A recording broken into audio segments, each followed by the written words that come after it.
Bismillahirrahmanirrahim. Assalamualaikum warahmatullahi wabarakatuh. Anak-anakku yang soleh dan solehah, untuk hari ini akan belajar mata pelajaran fikih. Baik,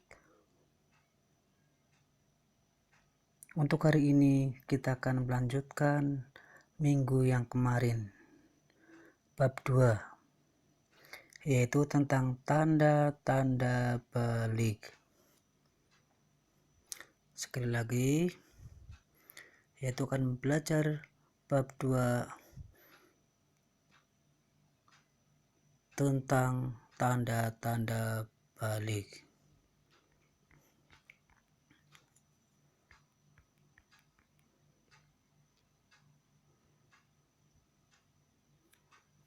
Nah, ini peta kompetensi.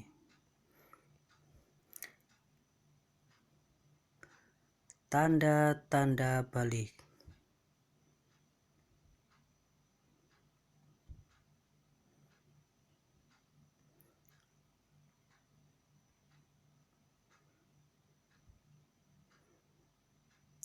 Peta kompetensinya, yang pertama, sikap spiritual. Yang kedua, sikap sosial. Yang ketiga, pengetahuan. Dan yang terakhir atau yang keempat, keterampilan. Nah, yang pertama, sikap spiritual ini mencakup mematuhi perintah syariat.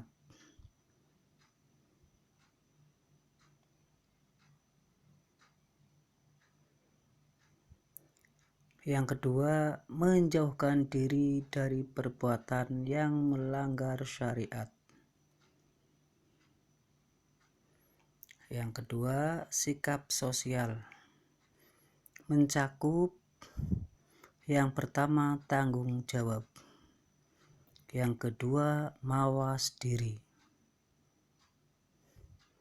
Yang ketiga, pengetahuan mencakup pertama, menganalisis tanda balik laki-laki dan perempuan. Kedua, memahami konsekuensi balik. Yang keempat atau yang terakhir, yaitu keterampilan mencakup membuat resolusi diri dalam menghadapi usia balik. Berikutnya, mempresentasikan resolusi diri yang dibuat. Lanjut, ayo mengamati. Ini adalah anak-anak, ya, gambar anak-anak. Anak-anak yang masih kecil, ya.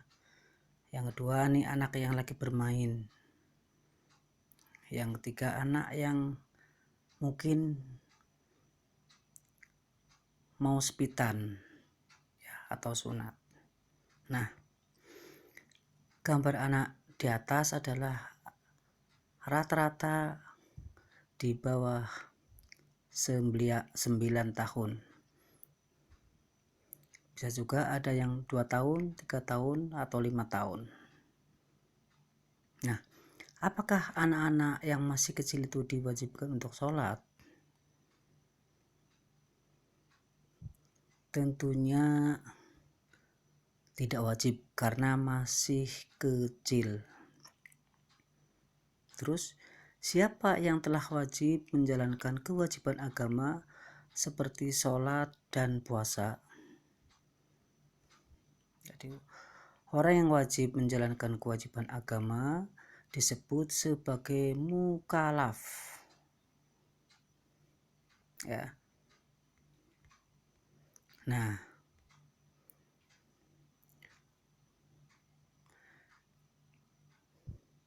di sini ada 3 syarat yang dipenuhi untuk dapat dikatakan sebagai mukallaf. Syarat-syarat itu antara lain, yang pertama adalah baligh. Yang kedua adalah berakal sehat. Maksudnya berakal sehat di sini orangnya sehat walafiat, baik pikiran, akal, dan sebagainya. Jadi kalau orang gila itu bukan termasuk akal yang sehat. Yang ketiga, telah sampai dakwah Islam padanya. Lanjut. Nah, yang A, tanda-tanda baligh. Apa itu baligh?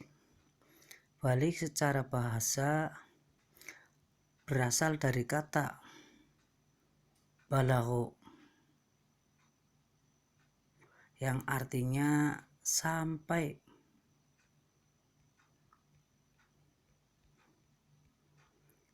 Secara istilah, baligh artinya telah sampai usia seseorang pada kedewasaan.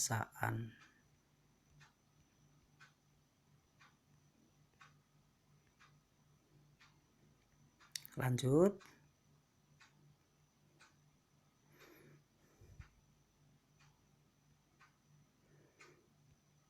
Lalu apa saja tanda-tanda baligh?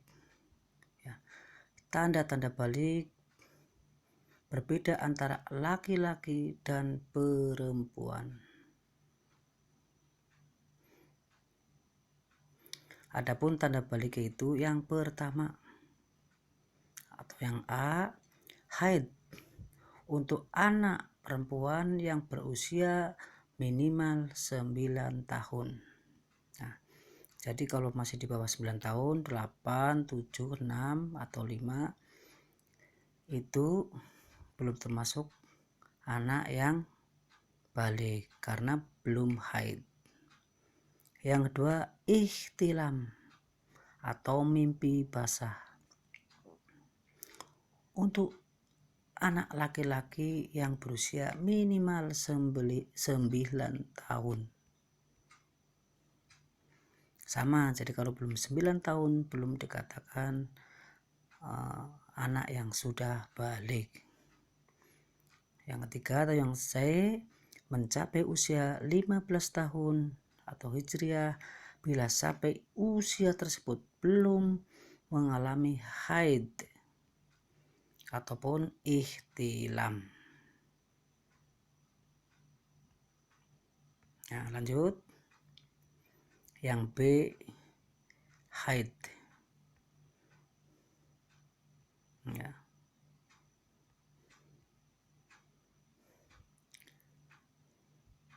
Apa haid itu? Ya.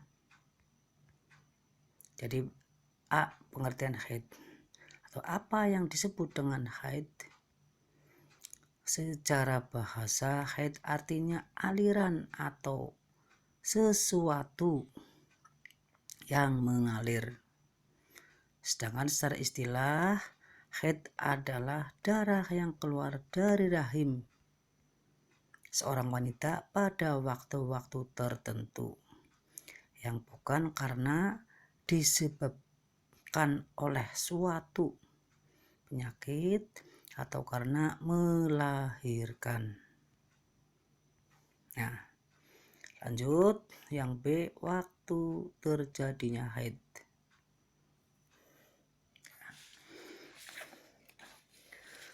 Waktu terjadinya haid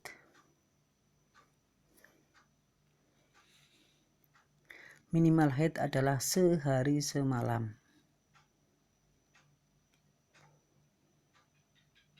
Umumnya terjadi selama 6 sampai 7 hari dan maksimal 15 hari 15 malam. Waktu minimal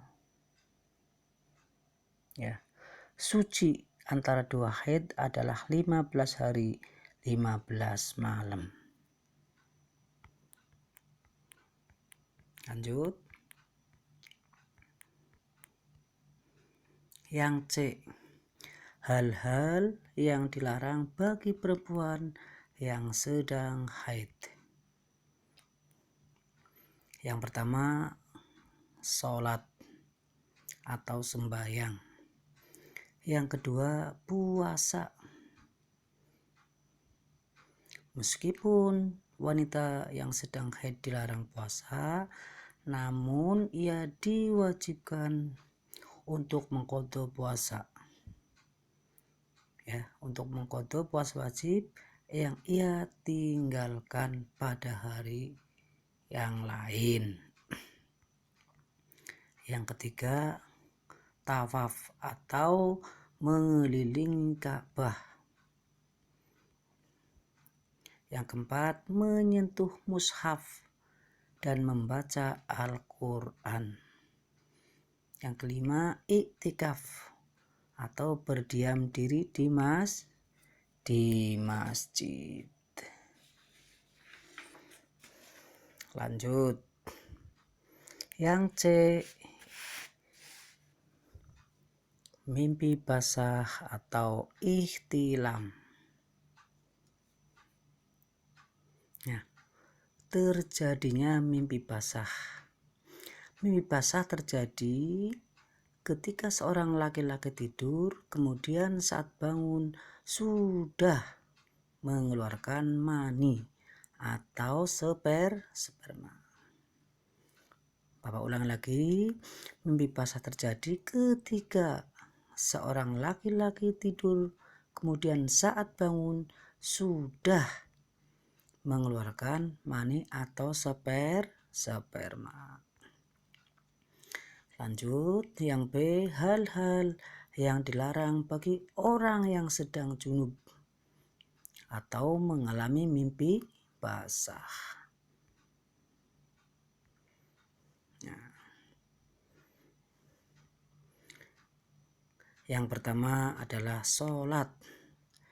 Yang kedua, tawaf atau mengelilingi Ka'bah. Yang ketiga, menyentuh mushaf dan membaca Al-Quran.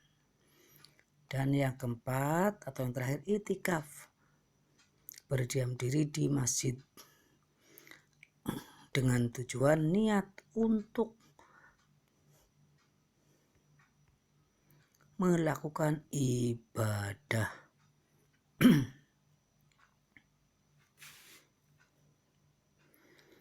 Anak-anakku yang soleh dan solehah,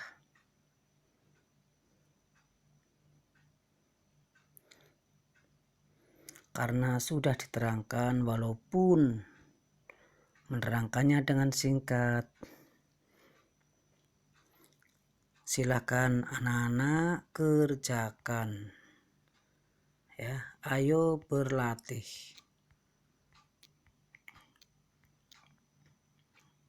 Ini, ayo berlatih. Minggu kemarin kalian sudah mengerjakan nomor 1, nomor 2, dan nomor 3. Untuk hari ini kalian mengerjakan nomor 6, nomor 7, dan nomor 8. Sekali lagi, kalian hari ini mengerjakan nomor 6, nomor 7, dan nomor 8.